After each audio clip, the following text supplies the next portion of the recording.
This is tea taster Alfred Pete from Holland and his partner Jeannie McCafferty from New York. Today they try for $1,000 and the right to keep earning a salary of $500 a day on Who Do You Trust? This portion of Who Do You Trust is brought to you by Beach Nut Lifesavers. Right now, here's the star of our show, Johnny Carson.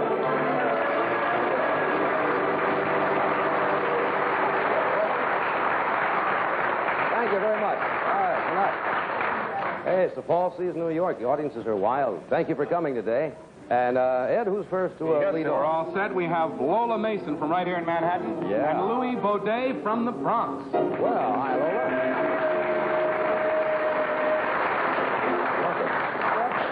Welcome. Things are picking up around here on the show. Lola, welcome. It's nice to have you here.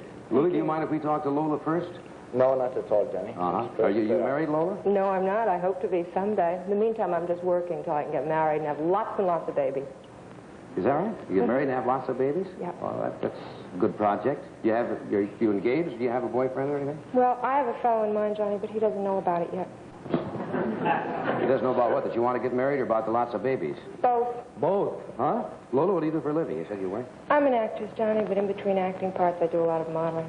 I bet you're pretty good at it, too, huh? Thank you. What kind of jobs have you had? What type modeling do you do? Oh, just about everything in the modeling field. Some of them have been pretty goofy. Goofy modeling jobs? Goofy. Such as? Well, the kind of thing where you miss everything, you know, queen of something. Oh, you mean the Miss So-and-so Miss and the Miss this, So-and-so? yeah. You've been in a lot of those, huh? Mm-hmm.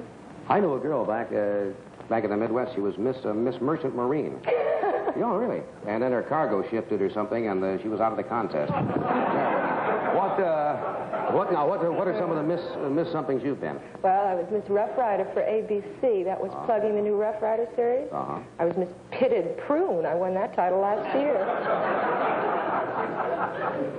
What was that? You were Miss Pitted Prune. How many girls were pitted against you in this thing? What a title. I've never heard of it like this. That's What are some of the other titles you've won? I was Miss Popcorn, Miss Pig Newton, Miss Rabbit Meat, and Miss Razor Blades, the sharpest girl Miss in Rabbit town. Meat? And what was the last one? Miss Razor Blades, the sharpest girl in town. Lola, what did you have to do to win all these titles anyway? Well, it depends on what I'm representing, Johnny. I remember once when I was Miss Aluminum, I had to wear an aluminum bathing suit. An aluminum bathing suit? What did you have? 2 saucepans and a roaster or something? I've never heard of such a thing in my life. Did you enjoy your work, though? Yes, I had a wonderful time. Well, good, and best of luck as an actress, too. Thank you. Louie, we're going to talk to you in just a moment, but we're going to take a break right now, okay? Right now, Beach Nut Lifesavers takes you to the world of good things to eat.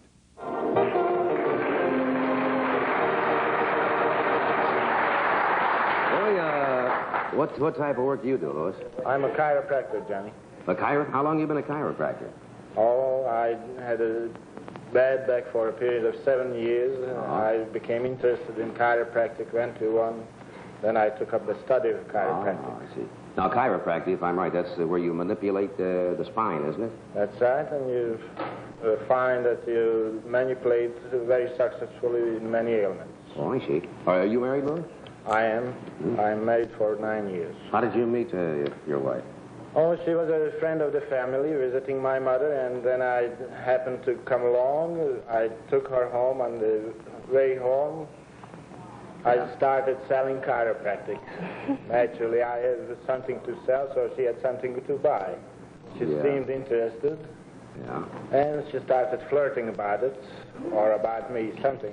She really started flirting? Do you think it's because that you were a chiropractor that she started flirting? So I thought. She had a dropped stomach, Johnny, so... She dropped her stomach? No, it was her stomach, not mine. No, that's what I mean. Well, what did you...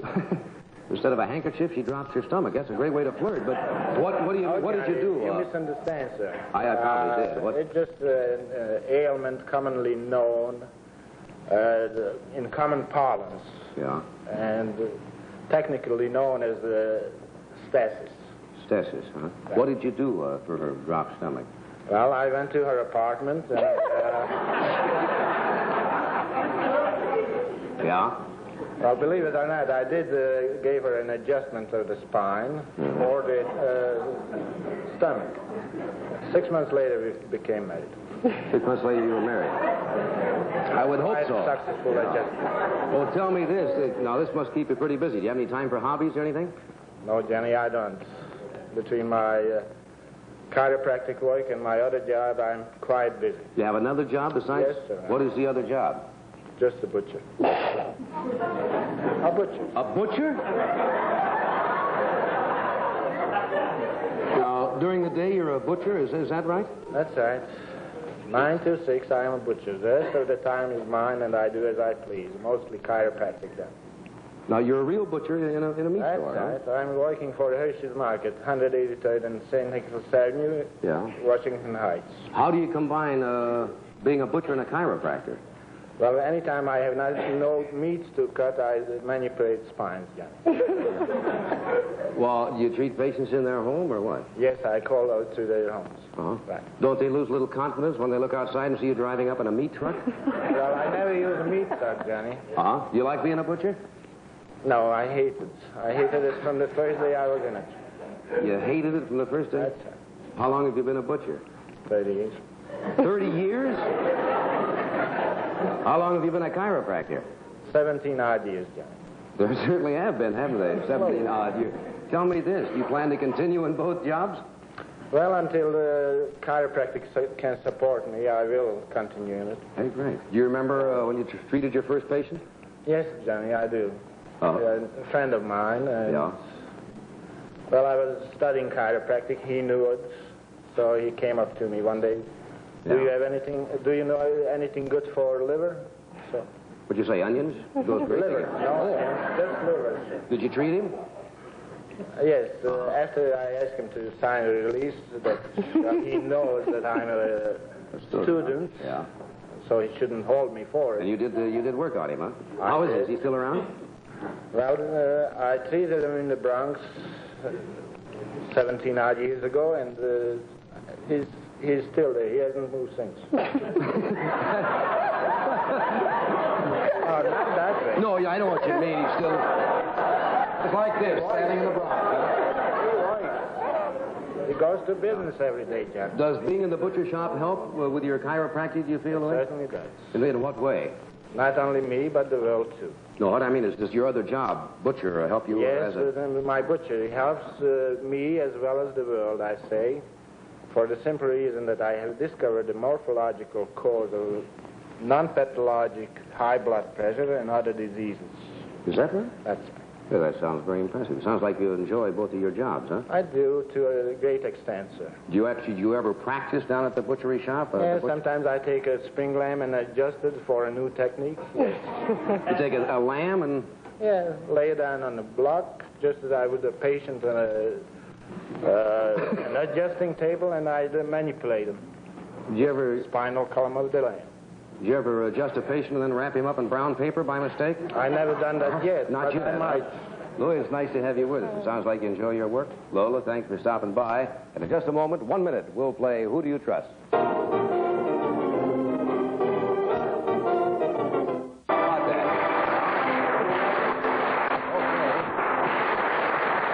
Louie will let you make the decisions whether you want to trust yourself or trust Lola on first names of famous people. First names of famous people. Want to answer it yourself, or? I think Lola would know more of them. All righty. What was the first name of Caruso? The great Enrico Caruso. How about music? Songs through the years. Lola again? Lola again. A favorite for almost half a century. Listen. Alexander's Restaurant Band. I don't know why we bothered to ask. Why don't we just give them the money? Yes, why don't you? All right, who do you trust on United States history? History. All right, I'll take it. You'll take that? In what state was Abraham Lincoln born? Oklahoma. No. Kentucky. He was born in Kentucky. I know Look, he wasn't in Illinois. No, it He grew wasn't. up there, but... Louie, you did fine anyway with the 2 out of 3. Lola? Okay. And who's next? Johnny, we got a couple here from Great Neck, New York. How's that? That's The Foxes, great. Henry and Dorothy. Good for you.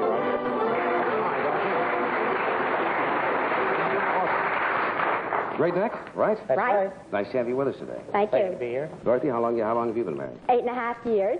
Uh-huh. How did you and Henry meet here? Do they call you Henry or Hank? Hank. Either one. How did you and Hank meet? Well, I'm afraid we met in a rather dull and routine way. Really? Well, it's not so much a matter how you meet anyway. I suppose the courtship's the important thing, isn't it? How was the courtship? Well, I'm afraid there isn't much story there. That also was rather routine and uninteresting, or rather unexciting. Yeah? But the honeymoon, I'll bet, was great, huh? No, Johnny, that was a mess. Well, the most interesting couples we've ever had, and we have to take time out for station identification or for promotional. We'll be back in a minute. Let's do that.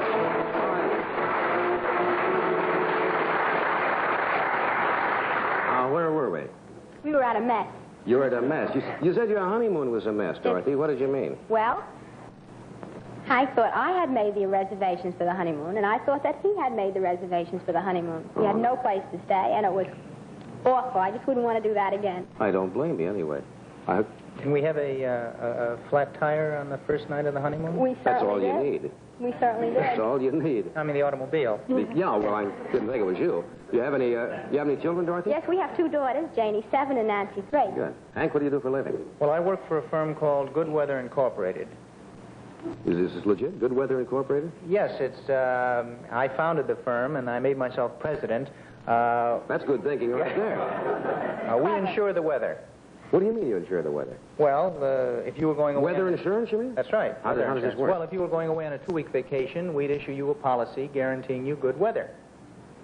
I didn't know such a thing existed. Suppose you don't get good weather on a vacation. Well, in that case, we'll reimburse you for your room and board charges on the days that it rained. Well, I think that's a great idea. Now, how much does it cost? Well, it costs about 6% of your room and board charges. If, for example, you were going away for a week and you were spending $100, the premium would be $6, but it's generally paid for by the hotel. They make it available for the guests. Yeah, that's a great... How are you doing with this idea? It sounds great. Well, we're making money. Now, do you insure just against rain? No, we'll insure any type of weather situation. And, for example, last St. Valentine's Day, we insured 2 major retail candy chains against rain or snow. And if it had rained or snowed, we would have paid out approximately $138,000. Wow. What happened? Did you have to pay? It looked bad for a while, but eventually it turned out to be a nice day and we didn't have to pay. It didn't rain or snow. Somebody up there likes you, believe me. With that kind. Do you have any other kind of insurance that you have? Well, we have a general insurance business under the name of the Henry Fox Company, in which we'll insure unusual types of risks. Is that right?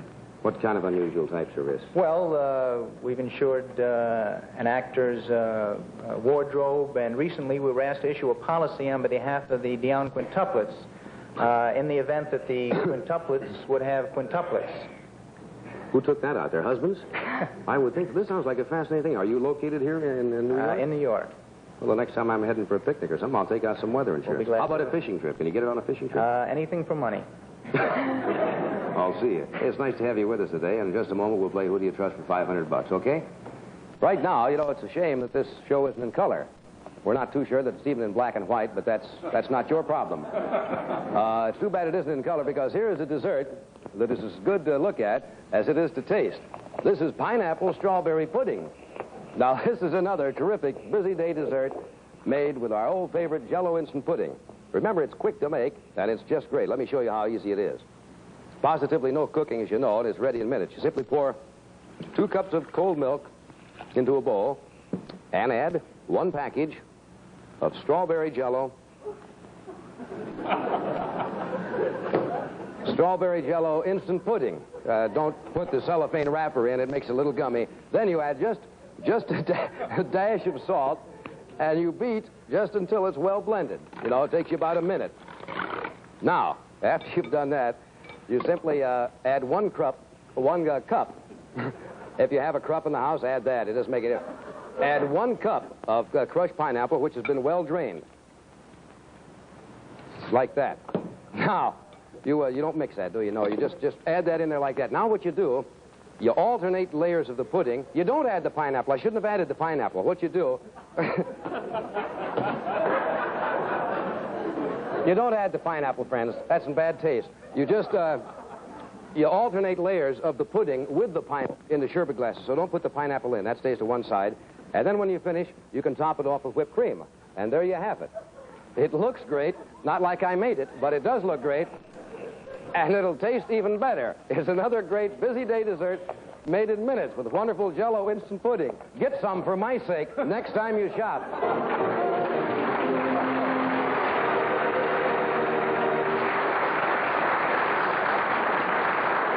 Yeah. Who does the cooking? We're in a lot of trouble, I think. It's a great product, though. Hank will let you make the decisions on first names of famous people. First names of famous people. Want to take this one? Yeah. The heavyweight champion of the world is Patterson. What's his first name? Floyd. Floyd Patterson, right. Now, how about songs through the years? My Little Bride can have that one. Okay, Dorothy. From the musical bandwagon of 1931. Listen to this still popular song. Dancing in the Dark. Dancing in the Dark, right. Now, how about United States history? I'll try it. All righty. Who was the president of the Confederacy during the Civil War? Jefferson Davis is right. Okay, Ed, who's next? John, we have somebody here from the U.S. Air Force in Freeport, New York, with his wife, Charlotte, Lieutenant Don Dennington. Nice to have you with us. Where did Ed say you were stationed, Don? Shreveport, Louisiana. Hey, good. Up here on a little vacation? Oh, yes. Yeah. Don, how long have you been married? We've been married 4.5 years. Did you meet Charlotte while you were in the service? Yes, I met her at a dance at Keesler Air Force Base. She was in the Air Force also. Is that right? Yes. Hey, what rank did you hold? I was an airman third class in the Air Force, and I was in 2.5 months. I was going to an Air Force school. What kind of a school was it? There were more fellows than girls, or?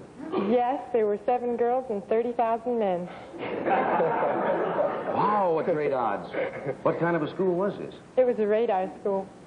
I'll bet you were busy dodging antennas all the time, weren't you? I like the odds very much. How many men were in your class now? Well, actually, in my class, I was the only girl, and there were 30 men all told. They did, huh? I mean, 30 men, huh?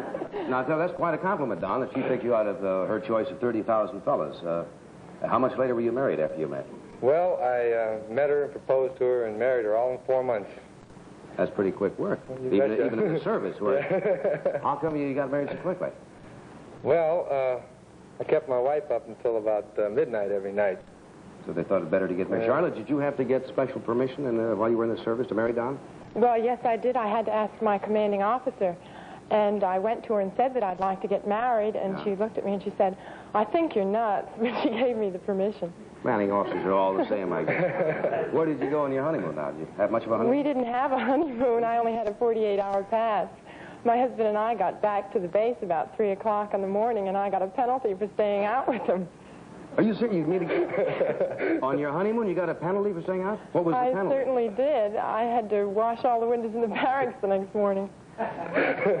What a way to spend a honeymoon. Terrible. 48 hours from squeezing to squeegee. Doesn't seem right for some reason. Was Don allowed to visit you at all? Oh, no, he wasn't allowed near the barracks. It was very trying for him.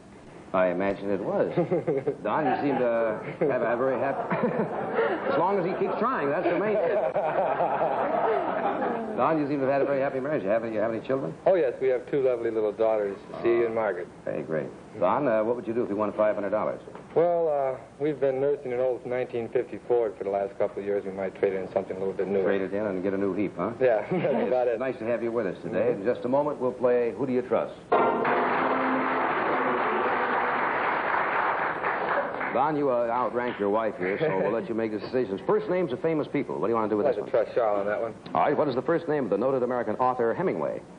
Ernest. Ernest Hemingway, right. All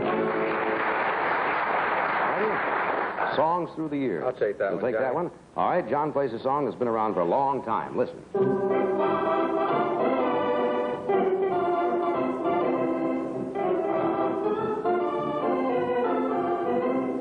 It's only a paper moon. Right.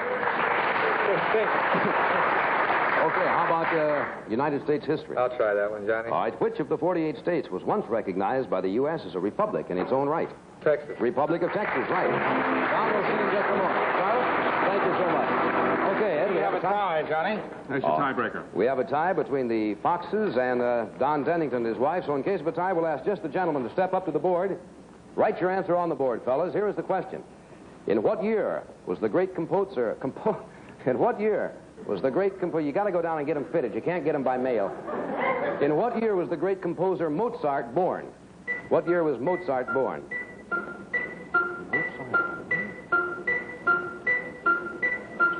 See, we have 1691 and 1450. That means that Hank Fox's closest was 1756. So we'll see you and your wife in just a moment. Thanks, Hank. Time right now for today's big $500 a day question. Returning to try for $1,000. Ad taker Jeannie McCafferty and tea taster Alfred P. Welcome. Albert, how are you? Gene, how are you today? So you take ads for personal column, Gene, I understand. And Al, you're a tea taster, and we've got to run today because we're behind schedule, okay? That's right. Here's your category. All righty, the returning winners, Dorothy and Hank. The category, gentlemen, is World Geography, $500. What do you want to do with this one? Trust yourself or trust Dorothy? I'll take it. You'll take it, and Al, how about you? I'll take it. You'll take it? All right, World Geography for $500 in 1 minute. All right, here we go. Hank, can you hear me all right? Yes. All right, here's the question. Within 10 seconds after I say go, name as many as you can of the capital cities of the South American countries. That's the 13 South American capital cities. You ready? Go. Buenos Aires, Bogota, Santiago, La Paz. Okay, we'll be back in a second. Can we have the sound on over here? Al, can you hear me all right? Yes, perfectly. All right, here's the question. Within 10 seconds after I say go, name as many as you can of the capital cities of the South American countries.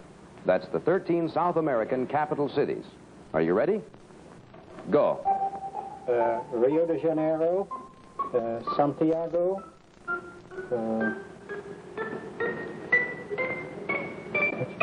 All right, the time is up. I don't think we'll have time to read all 13 capital cities. Ed, give us some of them. Just a few, Johnny. Rio de Janeiro, Georgetown, Santiago, Bogota, Lima, Montevideo, and Caracas. Al Pete had 2 correct. Hank Fox is our winner with 4 correct answers. Our new champs, the Foxes.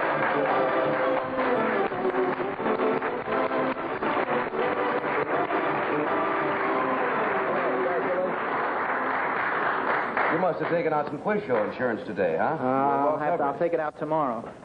Al, you gave it a good try. You and Thank you. Gene wound up with $500 yesterday.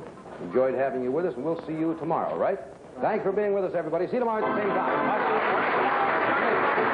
Who do you trust?